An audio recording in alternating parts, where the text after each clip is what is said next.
few days. Let's go to Antony Loewenstein. He's an independent journalist and author of The Palestine Laboratory, which is a book on Israel's arms and surveillance industry. He joins us now from Sydney. Good to see you again, Antony. So this is a very recent development. This has been happening in the last few hours, that Israel has started shelling the Rafah land crossing between Egypt and Gaza. What do you make of this?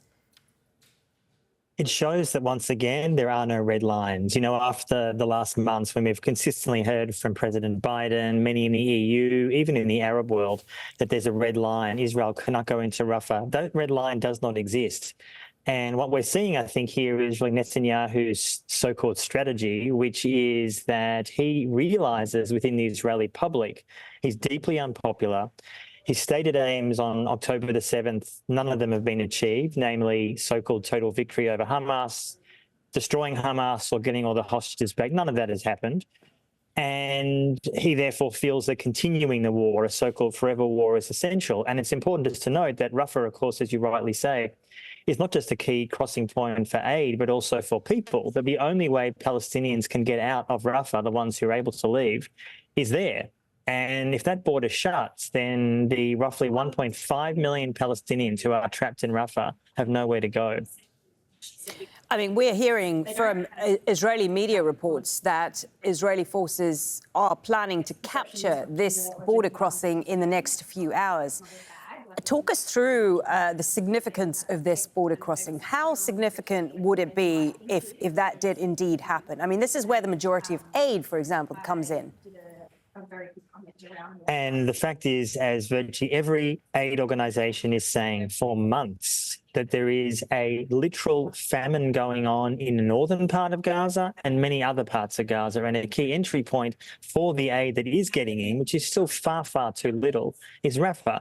So if that shuts, what that essentially shows, which has been clear for months, starvation is the point. I think for a lot of people in the international community, the idea that a state that we see as democratic, when I say we, I mean much in the Western elites see as democratic, Israel, would deliberately starve a Palestinian population is seen as so outrageous. Sure, Russia or China would do that. Israel would never do that. But in fact, that's what they're doing right now.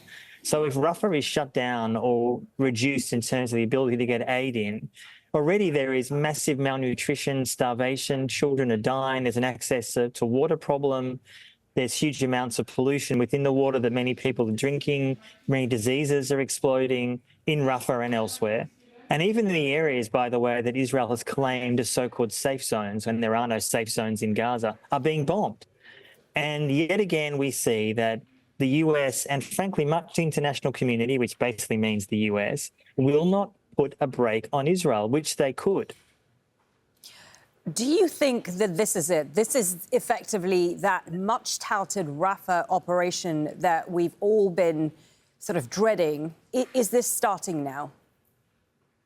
Look, it may be, but I think what Israel will find, even if they go into Rafah with lots of troops and they try to destroy more tunnels or try to get some more Hamas leaders, what they'll find in other parts of Gaza, as the US found in Iraq or Afghanistan after years of occupation, you cannot actually successfully occupy a territory without insane amounts of troops, millions of troops, which Israel does not have. So even if Israel's in Rafah, what we're already seeing in other parts of Gaza, the north and elsewhere, is Hamas forces still operating, still existing, still fighting. That will continue.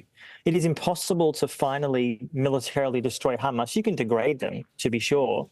But the idea that somehow you can destroy that, and it's important to note that there are some Gazans who undeniably despise Hamas because of what's happened in the last 6 months, along with Israel, of course. But Hamas's popularity in the West Bank is growing. Other parts of the Arab and Muslim world, Hamas support is increasing. You cannot destroy the idea of what Hamas is, for better or worse. And the dreaded Rafah incursion or invasion really shows, as I said before, that there's been no serious international pressure on Israel. None. Weapons are still flowing from the US and Germany particularly. And it's pretty shameful to me that all the outrage, faux outrage that we read in the international press regurgitated from US officials and European officials and even Arab officials means nothing on the ground where Israel is seemingly about to go into Rafah and cause carnage. Indeed. OK. Good to speak to Antony Loewenstein, independent journalist and Thank author you. of the Palestine Laboratory. Thank you.